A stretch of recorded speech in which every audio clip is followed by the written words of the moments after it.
Hello,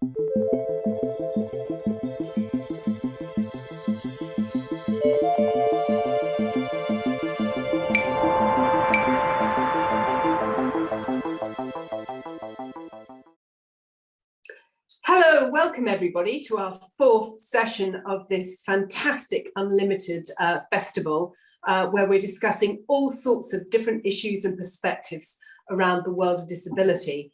And today's topic, I think, is one which is a real opportunity for us as an industry to take the lead on, to become the most inclusive industry. Of course, research already does include lots of different people, but what we need to do is really make progress in this area of disability and ensuring that we do everything we can to embrace, hire and support those with disabilities so that we can create a truly diverse and wonderful culture, inclusive culture. So I have a fabulous panel here today, and it's a mixture of different people, all with very, very different experiences and perspectives on this issue.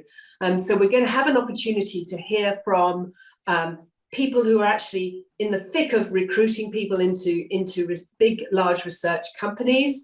We're going to hear from some charities and businesses that are specialising in getting and supporting talent into the industry. And we're going to hear from people who are really helping in the area of recruitment. And Jo is also going to tell us a little bit about her experience from some of the data that we've heard. They'll all get an opportunity in a minute to introduce their wonderful selves. But first of all, I need to do a little bit of housekeeping. And the housekeeping is to let you know that it's all being recorded. This session is being recorded. So if you need it later, you can obviously ask the wonderful John at the MRS for it. He has enabled the live chat, and we would love to hear your questions. So John at the MRS is going to be monitoring all the questions, and we'll feed some of that into the end when we have some time for some Q&A at the end. He's also enabled the subtitle functionality. So if you want to go in to your Zoom, you can see if you can personally turn on, if you want to see it, you need to turn on your subtitle functionality yourself. And to make this a really fun session, we've also got a couple of interactive polls along the way. So I do hope you'll join in, because we'll be really interesting to have some of your feedback on the session. So first of all, I'd love to go around everybody and introduce. So Elizabeth, why don't you, not that you need much introduction to the research world, but why don't you say, in case somebody doesn't know who you are? Oh, well, thank you, Fenella. Although I'm not sure I identify with Elizabeth. But yeah, I'm definitely. I know. It's because I saw it on the screen. I did correct myself, though. To be fair, I did correct myself immediately. So I've run a recruitment company in the insights and research world for 33 years, and I have to say I'm a bit embarrassed, but I have very, very rarely come across anyone disabled with any sort of disability in those 33 years. It's not true to say I never have, but it's really rare. And I was quite shocked when looking into this to discover that 20% of the working population are disabled. I think that generally the UK is not good at thinking outside the box when it comes to recruitment. And that's not just about disabled people. It's I mean, even at a basic level, it's things like training people in the profession who have a slightly different skill set. Disability is definitely a lot harder than that. And I think generally companies are, it goes on the difficult list, and they're not always as good at doing that. So I think this is fantastic, because it's giving companies information which is making it easier for them to employ those people, and it's dropping the barriers, and that's what needs to happen. You know, we've got a massive skills shortage. We need to think about things like this. We're also all being a lot more flexible. I think all of us are at home, aren't we, today? So, you know, with that more flexible environment, it should be easier to recruit people like this. So that's my experience. Thank you, Liz. So Julia, do you want to explain where you're from? Yes, thank you. So hi everyone, I'm Julia Grant. So I work for Leonard Cheshire. We're a UK and international disability charity. So we support individuals to live, learn and work independently, whatever their ability. We're mostly known for our social care services. We run a lot of residential and supported living services, but we also do a lot of much more broad work, giving information and advice, campaigning, influencing policy, doing research. And we have a couple of kind of focus areas where we do a lot of program and kind of community outreach. And one of those is employment and skill building. And one of the programs that we run is my program, Change 100. So I'm here to talk a little bit about that. We work with fantastic disabled university students and graduates all across the UK and with employers across all sectors, pretty much any employer type you can picture, connecting the two. So graduates and students get paid valuable summer internships to kickstart their careers and build their confidence, and employers get our support to become more confident around disability. We challenge all those misconceptions and stigmas and barriers that really exist still across the UK workforce to support employers to become much more inclusive for their future and their existing disabled staff. So that's kind of my program. Obviously really passionate to talk about kind of barriers that we know exist around recruitment and employment, and how we sort of challenge and want to overcome them. Wonderful, thank you, Julia. And Claire? Hello everybody, my name's Claire Timmins. I'm the HR director for Ipsos Mori in the UK and Ireland. So it's nice to be here talking to you all today. Why am I here? I'm here really because at Ipsos we've worked really hard over the last few years and have a long way to go, I might add, to create a working culture where everybody feels they belong, because we think if people can be themselves at work, then they will create their best work. And actually we also want to be have a workforce which is as diverse as the society in which we operate. So two big goals. And just really at the start of our journey to get there. Fantastic, thank you. And Adil? Yep, hi everyone. My name is Adil Ghani and I work for the Ability People as an inclusion consultant. And we are a business that specializes in helping organizations and other businesses look at inclusion and particularly disability inclusion. I think our belief is that when it comes to disability, it seems to be, as sort of Liz pointed out, it seems to be that sort of grey area no one really knows about. People are very afraid to tackle it. And in our experience, if you have, just as an example, if you have a disabled female applying for a job, the fact that she's female becomes irrelevant if she has a disability, right? So it seems that disability seems to be the major sticking point. And so the approach we take is if you tackle disability and inclusion as a whole, then every area, you know, LGBTQ, women in the workforce, you know, all areas become a lot easier to deal with. And we focus on normalizing differences through doing workshops, running change programs within businesses, and really sort of taking a bit more of a practical approach into getting into processes, policy, how we can change things to make the workplace a bit more accessible for those with disabilities. Fantastic, thank you. And Giles, I'm assuming there's a lot of that going on where you are too. Yes, indeed. So hello, everyone. I'm Giles Quick. I've worked boy and late middle-aged man in Kantar and its various incarnations. I work in the World Panel division. I'm a commercial director there, so I have a dual interest in this topic. First of all, as a director, World Panel is growing fast. We probably recruit in the UK 100 people a year, and we want to recruit the best people. So to do that, we need to fish in all the talent pools available, and this is a talent pool that we really don't fish in as well as we might. So I have a practical interest in making sure that we recruit the best people available. And I have a personal interest because 5 years ago I was diagnosed with Parkinson's. So I technically have a disability too. So I have a twofold interest. Thank you. Oh, sorry, you're going to say. No, that'll finish. do. I'll shut up. No, I didn't mean to. I didn't mean to do that. Are you sure? You just want to finish? Okay, you're nodded.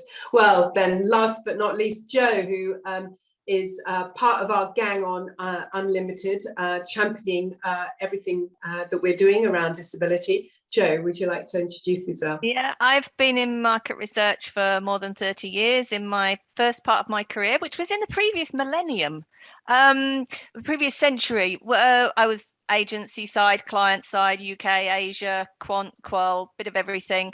Since the millennium, I've been a contractor. I also have an acquired disability. I got mine just before Giles. I'm ahead of the curve.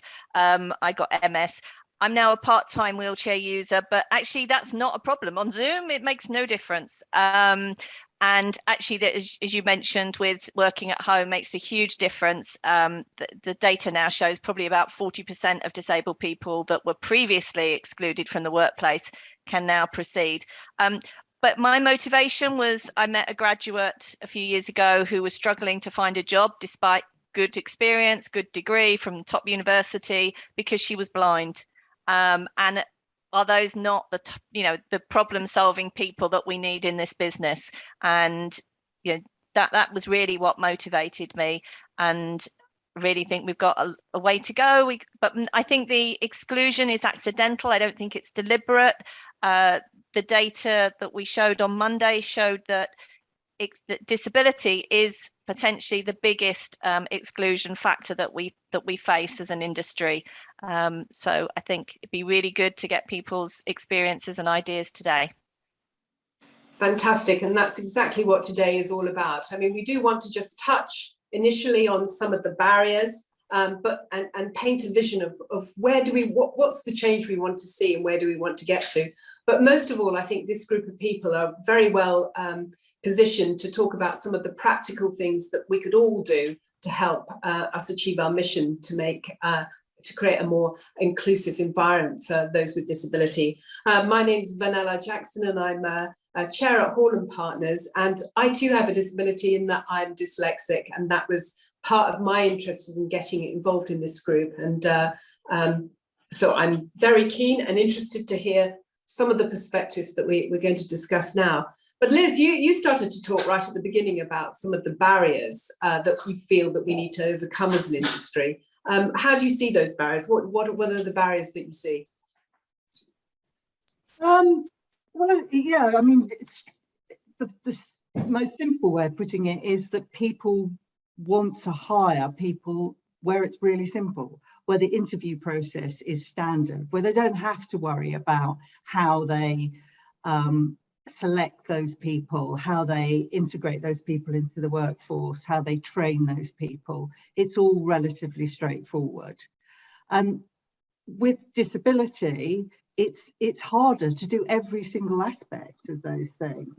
But as Adil said, I think that actually disability is a really good place to start. I had a long chat a couple of months ago with head of talent for a huge pharmaceutical company, and they had started with deaf people. I don't know why, but that's just where they decided to start.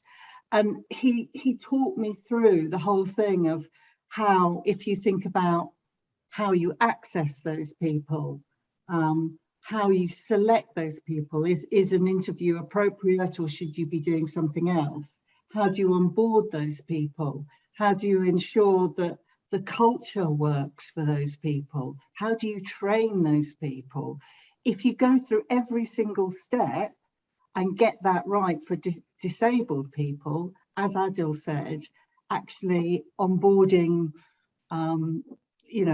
other areas like BAME or I've gone completely blank, but if you're thinking about other areas, that is by comparison really easy actually. So it's good to start. It sounds a bit weird, but it's often quite good to start with the difficult, and then everything else becomes a lot easier. Yes. I also thinking about the barriers, Joanne had some really interesting information on government support, which I'd love you to tell us about, Joanne, because I think that is brilliant. I knew nothing about it. And that's exactly the sort of thing that if people feel, oh, there's a body out there that we could go and get advice from, it might well help. There's two things. One is the Disability Confidence Scheme, which helps companies do that journey. It's very easy to register, and then you can put plans in place either yourselves or with experts such as TAP, Leonard Cheshire, Even Break, etc. All the organisations which can help you if you want to bring in a consultant. That sort of guides you through the process, like an easy roadmap to follow. But I think really the thing that you're referring to, Liz, is the Access to Work scheme.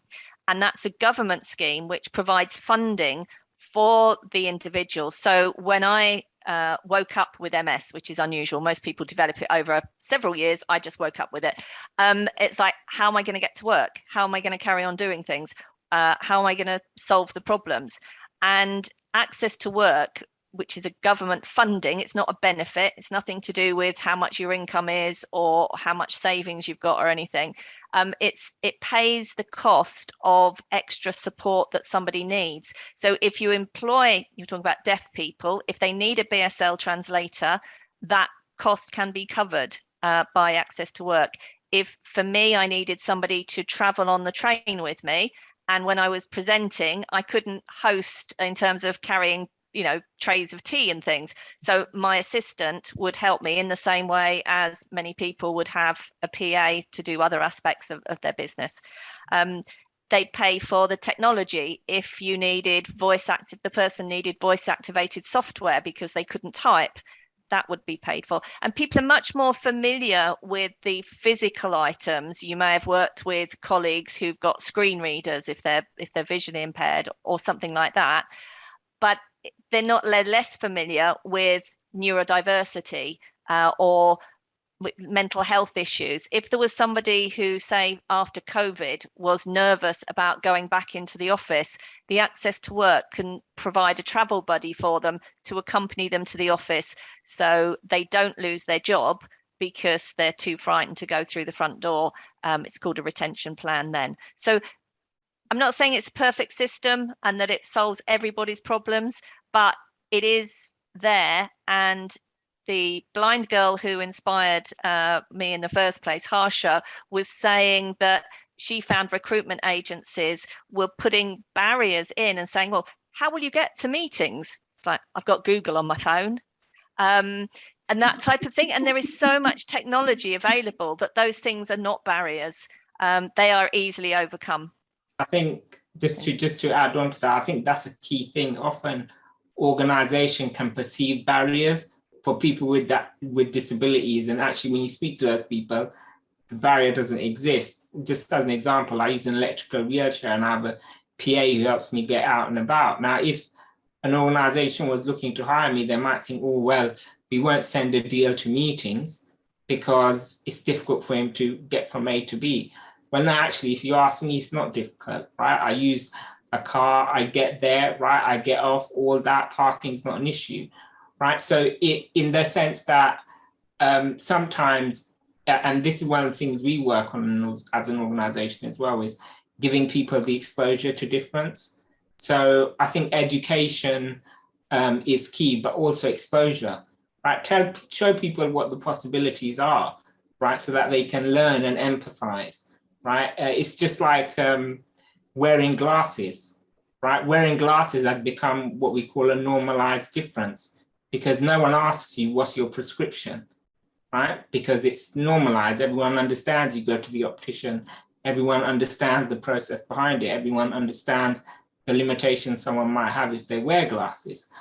But it's different if someone uses a wheelchair or if somebody's neurodiverse. So the more exposure we give, right, to difference, the better it is for everyone.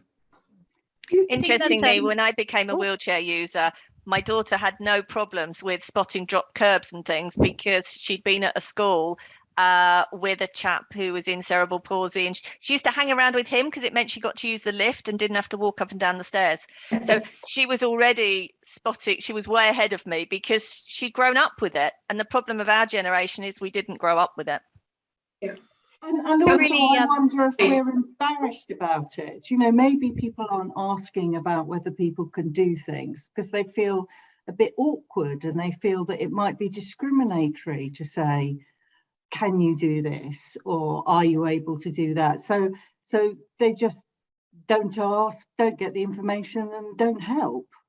Yeah, I think I think that is often the case. And Julia, I know that you had a perspective on that. Yeah, I think the fear piece is very real. You know, the fear of getting it wrong, the fear of saying the wrong thing, and often that means people will not engage. And that in itself, you know, is a form of othering, a form of exclusion, because you're just not engaging with someone. And I think it harks back to, you know, we were talking about barriers, and really, I think one of the biggest barriers that disabled people face is this assumption piece. When we were talking about access to work there and the cost of adjustments, and what we find in our research with employers around disability and employment is that actually there is often this assumption that, well, that disabled people will need lots of adjustments at work. Lots of disabled people don't need any adjustments. And there's also this assumption or expectation that they will cost a lot of money. And actually what we find, particularly across the Change 100 programme, is the vast majority of adjustments that we're supporting employers to put into place are working processes and working practices that often have no cost attached whatsoever. Or if they do, they tend to be quite minor. So that in itself, that's one barrier that exists, this assumption that adjustments will cost lots of money.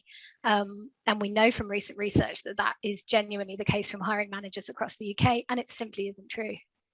Is there any stats on the retention of people with disability? Because I assume that they stay in a job longer, they're more loyal to employers that will help them than others, and in which case you've saved the cost of training, recruitment, so you might be spending a little bit more on particular bits of equipment, but in the long run I would have thought it would be cheaper. Certainly, Even Break had some data on that showed that people with disabilities have less sick leave, and they have a longer retention rate. Well, I think Claire and Giles could presumably give us a perspective on that, because it's, and I know from all the work we've been doing with around diversity that both your organisations have been really innovative in this space and doing some interesting work. So it would be lovely to hear your perspective on the barriers and the things that you've started to do that help support this cause. Okay, Giles, do you want to go first, or shall I go first? No, after you. Okay, thank you. I've just been reflecting on a few things. First of all, I first used the Access to Work scheme in 2000. I think it was in 2000. I worked for Marks and Spencer's at the time, and we hired a blind lady to run our telephony desk at the Reading Marks and Spencer's store, and we used Access to Work to kit out the store with a new telephony desk that she could use. And the scheme then was excellent, and that was when I didn't use email. But I found it very easy to use and access that support. But where I work now, we're trying to do a few things. I think the first one is to ask questions and seek to understand. So a number of you have said that perhaps people are afraid to ask the questions. If we don't know, then we do try and ask the right questions to understand what people need. But alongside that, we've tried to create an environment where people feel comfortable sharing information. I can provide a little bit of data from our latest inclusion and diversity survey. So I'm looking down at the stats because I'm not so good with stats and numbers. But in 2020, when we ran our inclusion and diversity survey, we had 6% of our employees said that they had a disability. We did a lot of work during 2020 to show our employees that we took action as a result of the results of that survey. And then when we ran the survey this year, we also changed the question. We asked the question, we took some advice from an organisation called the Business Disability Forum. So they helped us shape the question, and we didn't just ask people if they identified with the terms disability or disabled. We also asked if they had a long-term condition. So we wanted a broader insight into our people.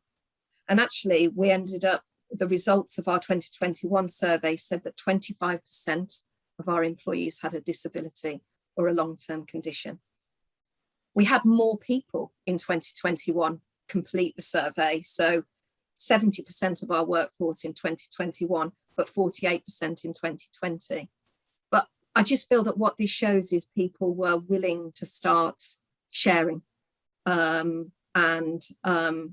We were really happy with that, because then we can, if we are understanding our employees, then we can take more constructive and positive action. And before I let Giles speak, just one point linked to that. So we've just run we have a promotions round twice a year, like many market research companies. And we had an employee who was going for director. So this is a big deal, big panel. And she contacted me before her panel to tell me that she had Asperger's syndrome, and she was really worried about the panel. And so I was able to talk to her about what adjustments she would she would want us to make so that she could have the best panel and the best experience and feel like she'd, really performed well. We made a few adjustments that worked for her. We did that with her, and she was outstanding. So she was promoted. She was the first round. She was the first person on, and she's probably the most memorable one of that group of 13. And that's just a really live example of creating an environment where people feel they can speak up, but also then listening to seek to understand and then taking action.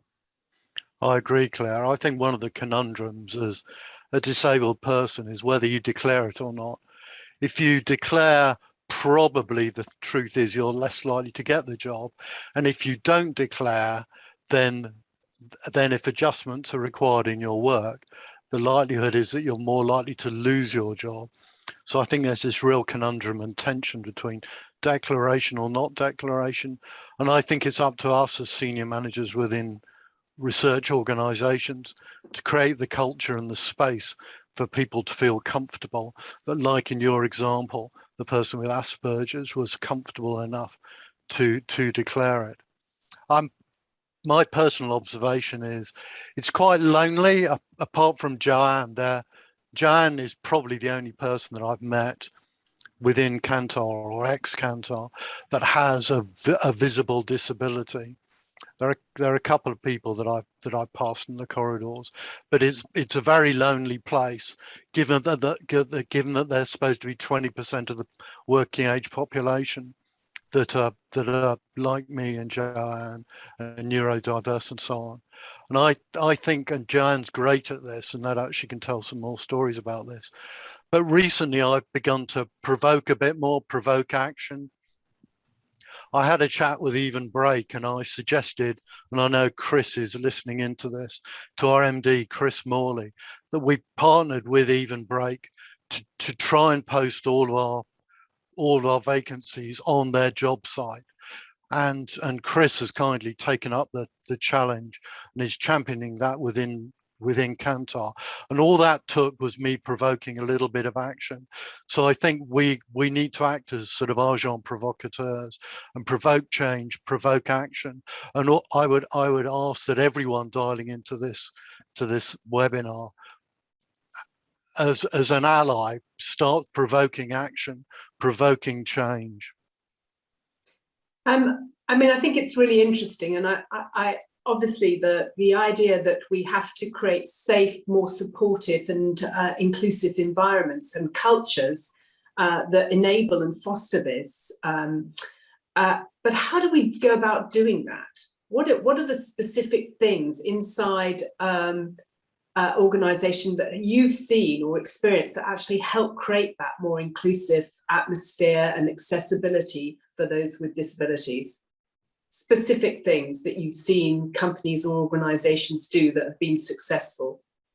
Sorry, so just quickly, one of the things I saw a large bank do, in contrast to some other organizations in the same field, typically when a graduate scheme is running, what a lot of organizations do is they go, okay, we'll have a graduate scheme, and then we'll have another graduate scheme for individuals with neurodiversity, right? Or those living, right? So, and we'll have two separate intake pools, right? And what this bank, along with our advice, decided to do was, rather than separate out two processes, have just the one process, make it robust enough to deal with whatever comes through the door, right? And then that way, you're not having to segregate people and say, well, actually, because you've got neurodiversity, you can't apply to this job, you'll have to apply to that graduate scheme,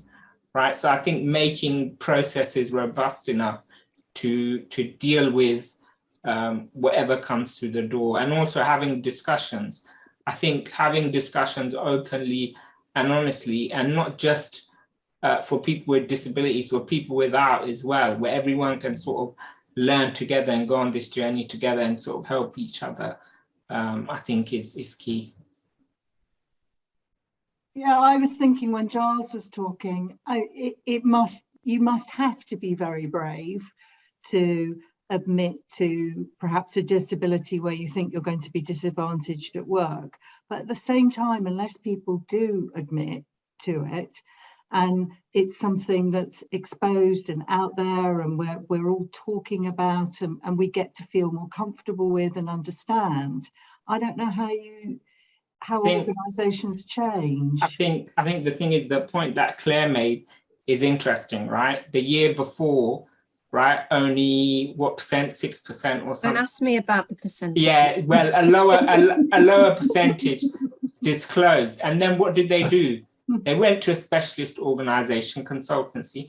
They didn't do it under the table. They said to everyone in their organizations, look, right, we recognize this is an issue, and here's what we're going to do about it, right? And they went to experts, and look what happened the following year, within a year, 12 months, right? That's no time at all, right? And 25%, which is in line with the average population, right, globally.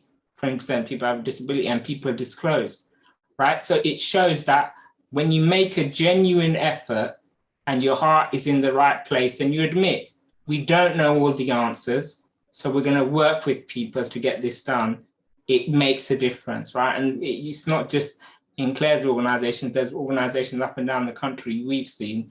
Personally, when we've stepped in, people feel a lot more comfortable because they feel like they've got somebody who, you know, their organization's working with a consultancy or a partner that understands this really well. And so they can approach that partner and voice their concerns, and then changes happen. So I think, the point Giles was making about being an ally and advocate and asking for action is the key to it. And it's really, really telling. I think it's a really important part of the picture, is that tangible action. It's not just making the commitment, but actually actively seeking support to do that, seeking consultancy, doing more disability awareness training within your staff, talking about disability. It's often the thing that gets left off the agenda. And actually, there is lots of support out there, and just being transparent about what you're doing can lead to a much more kind of inclusive culture, much more kind of safe culture for people to feel kind of thrilled to share. It's really it's that kind of normalizing it.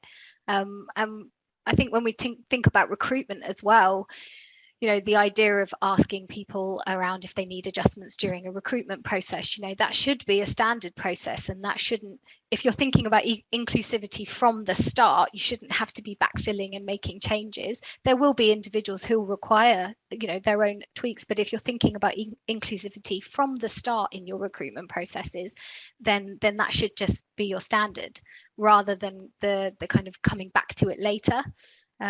So that idea of it just being sort of just built in, not this big piece, but this very open conversation.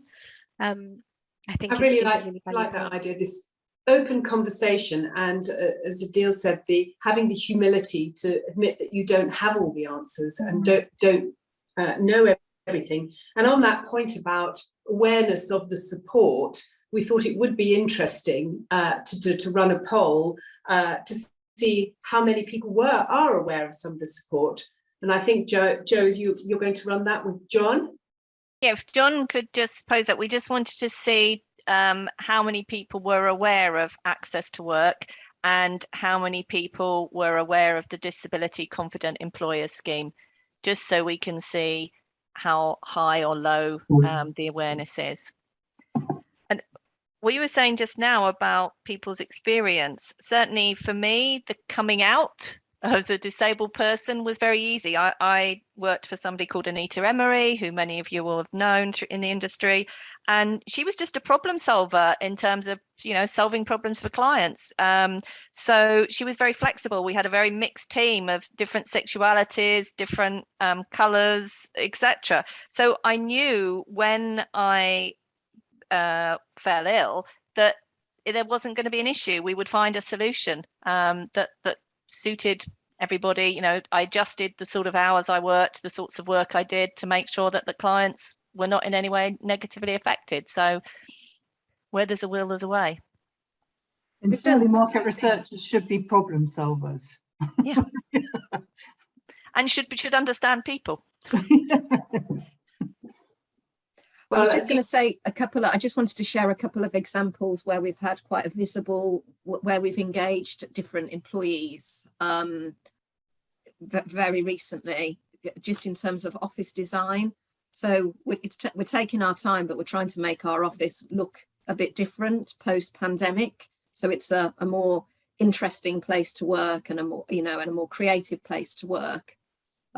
We have one wheelchair user in our main offices in London, so we talk to her whenever we're trying to reconfigure and change the office layout. But we also talk to our neurodiverse networks. We have an employee network now for our neurodiverse colleagues, set up by 2 employees, so it's absolutely sort of bottom up, helping us make change and introduce good practice.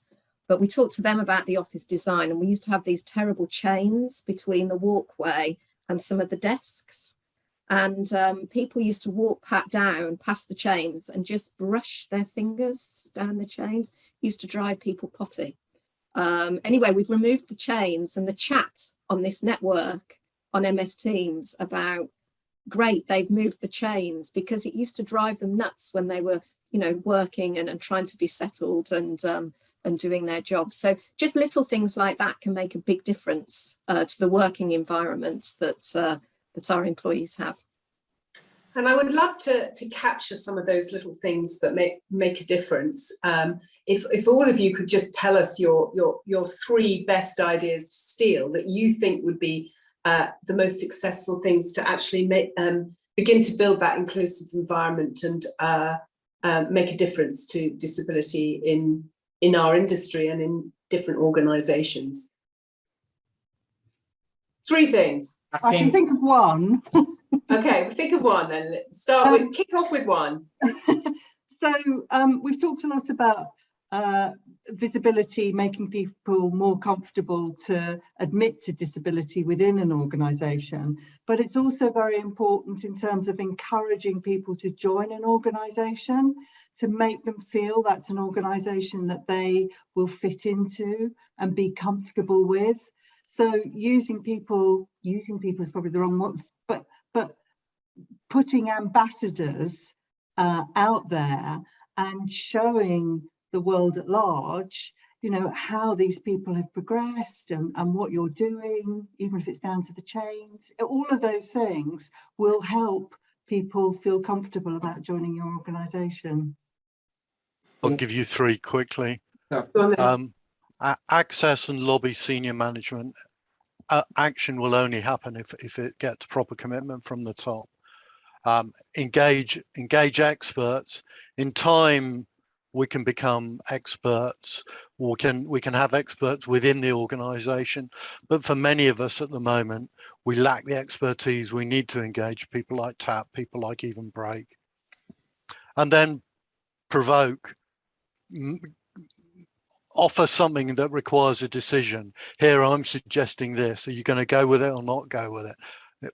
Force a decision to be taken would be my three. Love that. Three for me first would be look at your recruitment process, right? If it's not inclusive, people aren't going to get through the door. So you can have all the culture change you like, but if your recruitment process ain't inclusive, people won't be able to get through the door. So that's number one. Number two, create a culture within the organization where any topic, not just disability, is on the table to be discussed, and reach out to, as Giles said, experts within that area to help you get started. And then within 2 to 3 years, you want to see ambassadors and champions come out from your own cohort of staff to promote that issue. And the same with those consultancies. Ask them to give your employees and senior management exposure to different people and to the different possibilities that are out there.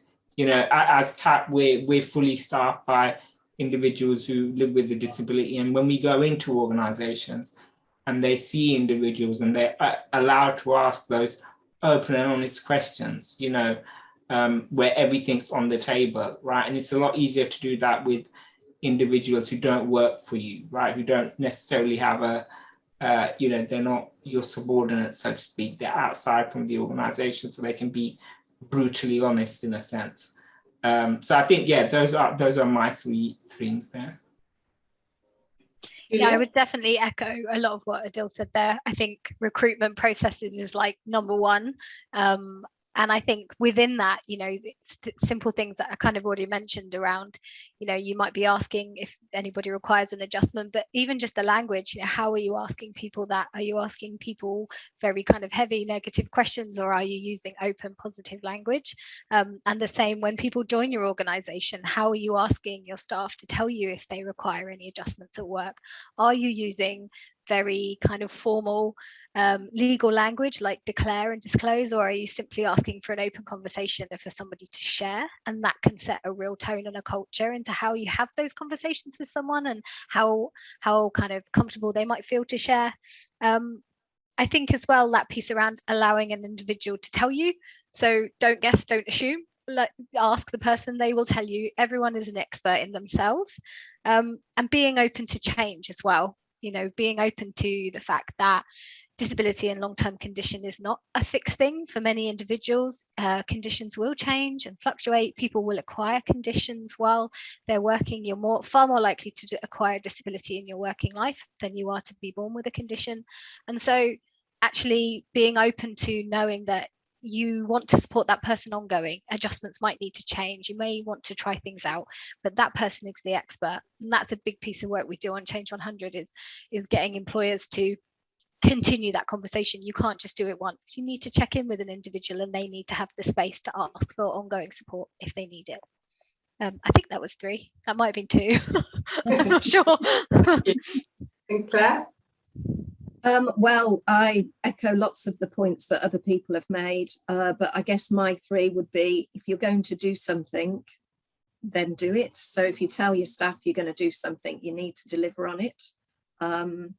You need to involve your employees, so listen to them and involve them in decision making, and be open-minded and be prepared to change. Brilliant, thank you. And Jo? I'd say by joining schemes such as Disability Confident Employer, you're showing the world that you are a place to consider. You know, one of the problems that disabled candidates have is they don't know where to seek work, and the Access to Work scheme will help you with the funding. Second thing, I think disability should be in training. We have a lot of big companies will have, you know, part of their training sustainability and modern slavery and things. Well, disability awareness should be part of that main training. It should be part of the MRS training for, do you still do the MRS diplomas and things like we did in our day? Is there something about, you know, inclusive research in there? And thirdly, remember, it is a club that everybody will one day get to join. If you don't have a disability or a health condition yet, at some point you will get to join it. So think of it selfishly as well, that if your employers make progress in this situation. If you wake up like I did with a disability, you don't have to give up work and be stuck at home. Daytime TV would be horrible. Thank you. And I would only add, if you do have a disability, it's incredibly important to share it with the organisation that you're working with. And I feel a little bit hypocritical in saying that, because it took me a very long time to actually be brave enough to tell everybody that I was dyslexic. But I remember when my daughter was writing her first ever CV, and she wrote, "I'm dyslexic" on it. And she said, "It's the thing that makes me special and different." And she put me to shame through that. And so ever since, I want to tell the world I have a very special talent, and it's called dyslexia. Thank you so much. I hope that everybody on the call found some useful tips and clues of how they can create more inclusive environments. And I really do believe that the research industry is so primed to really take the lead on this and make a real difference in this area, because we're naturally an inclusive industry, and I think we can set the standards and do great things together. So thank you everybody for joining today's, and then tomorrow is our final Unlimited session, and I really do hope that you can join us for one last session, 4 o'clock tomorrow. And I'm just going to, and this is all about how we can create more inclusive research. I mean, it's our core specialist craft skill, and we want to make sure that everybody that we ever interview has an opportunity to express their point of view. So let's see, as an industry, how we can make research truly inclusive as well. So thank you again, and thank you to all my fabulous, fabulous panelists. Thank you for sharing your wisdom. Bye-bye. Thank you.